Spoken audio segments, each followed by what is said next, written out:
That when this issue is becoming more of a lot of war they are not also happy seeing what is happening. No, sometimes we may pretend in public like this, but when you go behind, it's not the same thing that we do, because there are a lot of war entrepreneurs that are working, do everything possible to make sure that the crisis is not stopped, for them to continue raping or what they are raping as a result of the conflict, because a lot of people are gaining a lot of money from the war. So this kind of people will do everything possible to maintain the status quo, so that the problem will not be resolved. But when you burn down the hospital to maintain the status quo, how long do you think it is going to take you to build back the hospital in your community that you are burning down? That is what we are saying, because if under no circumstances, no reason, there's no justification for burning down a hospital, be it in time of war or in time of conflict. Those are very grievous offenses that should, under normal circumstances, at least we keep praying that when something as such should happen, the government should do everything possible to investigate and arrest the perpetrators of this, so that to make sure that they are punished according to the terms of the law. They have not only committed national but international law as well. Yes, they have broken the international law, which means that the international community also has to do something. We have the criminal court, the International Court of Justice, and all those criminal courts in The Hague and whatever. What is it that is not yet ripe for such institutions to come in? Well, I was saying that it's the rule of the government, part of the right of the rule or the responsibility of the government to make sure that they investigate and arrest and prosecute all these people. Because normally the laws, this is first of all the thing, the conflict happening here in Cameroon is a non-international armed conflict. That's a conflict within Cameroon.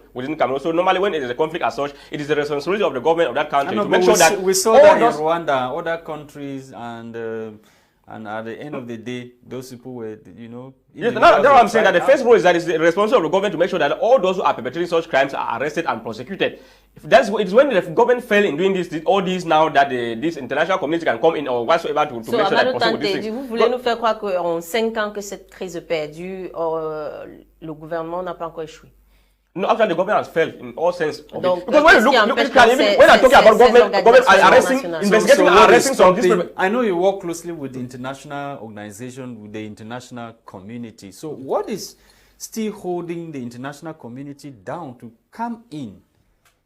Oh well, I cannot say exactly what is still holding the international community to come in, because the conflict seems very complex. Is it their interest? Oh, I cannot really say whether it's their interest or not. They know that this territory belongs to this country. And when we talk about international community, we are talking about the US, Russia, France.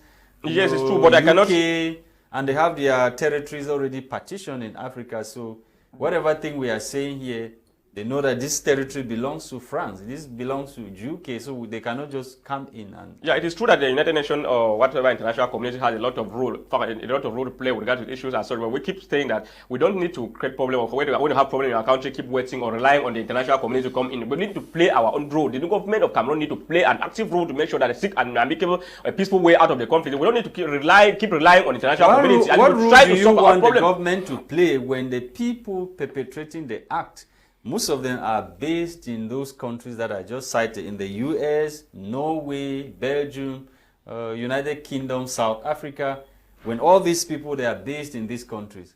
No, it doesn't matter of those based in this country, because even in Cameroon here, the government is giving immunity to many people who are committing crimes.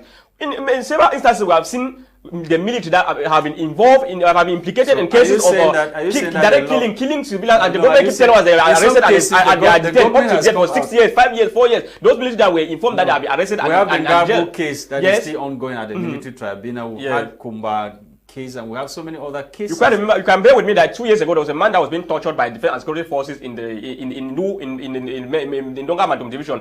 The man was severely being tortured because his brother was a separatist fighter, and the government told us that the defense and security forces were involved in that the issue, were arrested up to date. Not to have said with regard to that. We have so many of such cases. Even the one that we just did what they did in Womb recently in Fungom subdivision, the military, they just told us that arrested the 4 military who killed the nine civilians, and the story will remain the same, because this is not the first time. We have more than 1,000 such cases that we have documented, that the government keep telling us that they are very fast to come out and tell us that they have documented, they have arrested all those people and they're under detention pending investigation and trial. But nothing is ever filtered to that effect, apart from the case of Ngambu, where you have to spend 3 or 4 or 5 years. The government is not doing anything. But when it comes to the case of Kumba, that one was about the issue of collateral damage. in safeguarding territorial integrity, we may have some collateral damages. Yes, this issue of collateral damage is a complete different thing. That was a different thing. But I'm telling you that this is a case where military defense and security forces are actively involved in act of torture that is prohibited, or they are going about